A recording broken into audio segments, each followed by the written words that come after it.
Welcome to day 17 of the course in mastery. Today, Tom Wood is going to discuss the impact that your self-image has on your success in everything you do. Then Dr. Dennis Waitley is going to share the amazing thought patterns of a winner. Here's Tom. Thanks, Coral. Do you really want more success in life? Well, psychologists have shown that the one factor that determines success more than anything else is self-esteem.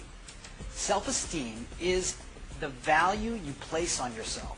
Someone with high self-esteem sees high value on themselves.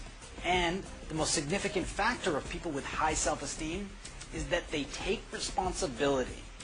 When they take responsibility, they notice their achievements, and accomplishing things gives them higher self-esteem. It's a vicious cycle.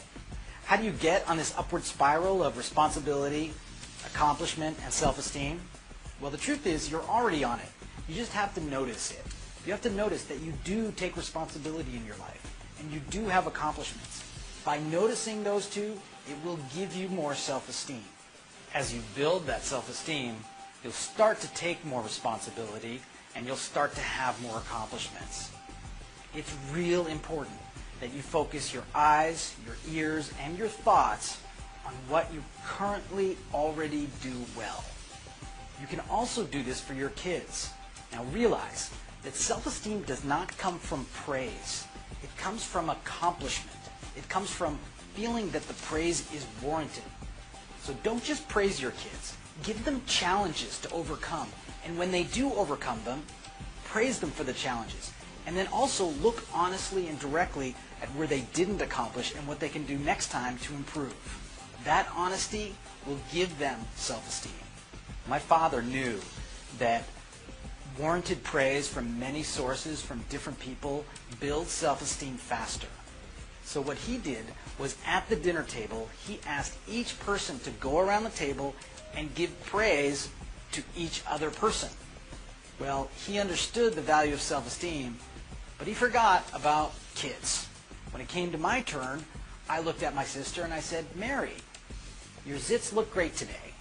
And your dress is not as ugly as everybody at school says." Well, the great thing was that my dad never did that again at the dinner table and learned a really valuable lesson. Kids are mean. Remember, when you give praise, make sure it's warranted praise. And when your kids give praise, make sure they're giving warranted praise. One other strategy I have for building self-esteem, I learned by accident. I was having a great year, and in my journal I wrote down all the great things that started happening to me. Now, a woman I was dating at the time picked up my journal and jokingly said, "Hey, can I read your journal?" I didn't realize she was joking, and I said, "Yeah, sure, go ahead and read it." She said, "Are you serious? You'll let me read your journal?" And I thought to myself, there's really nothing negative in that journal, nothing I wouldn't want anyone to know. What I realized is that journal had become a way for me to build my own self-esteem. I didn't even care if anybody else saw it. In fact, I was proud to show it to people. What I did from there was, every time I had a negative experience in my life, I would either write it down in a throwaway journal and throw it away eventually, and then put the problem and the solution in my journal of joy. So what I suggest is, if you have a journal, create an incredible journal called your Journal of Joy. And if you have tough things to write them down in throwaway journals. This will be your journal of self-esteem. You can look back at your life and say, "Man, what an amazing life I've had." That is something that you deserve. Do that today. Thanks for listening today. This was an important day for me, and I hope it was an important day for you. Here's Coral to introduce you to our expert today, and I look forward to seeing you tomorrow. Thanks, Tom. Today's expert, Dr. Dennis Waitley, is one of the most respected authors, keynote lecturers, and productivity consultants in the area of high-performance human achievement.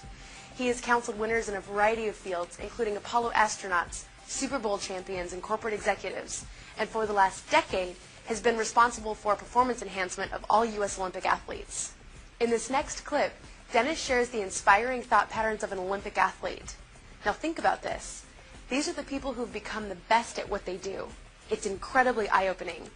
I want you to think to yourself as you're watching this clip how you could apply the principles that he's discussing to your own life. Here's Dennis.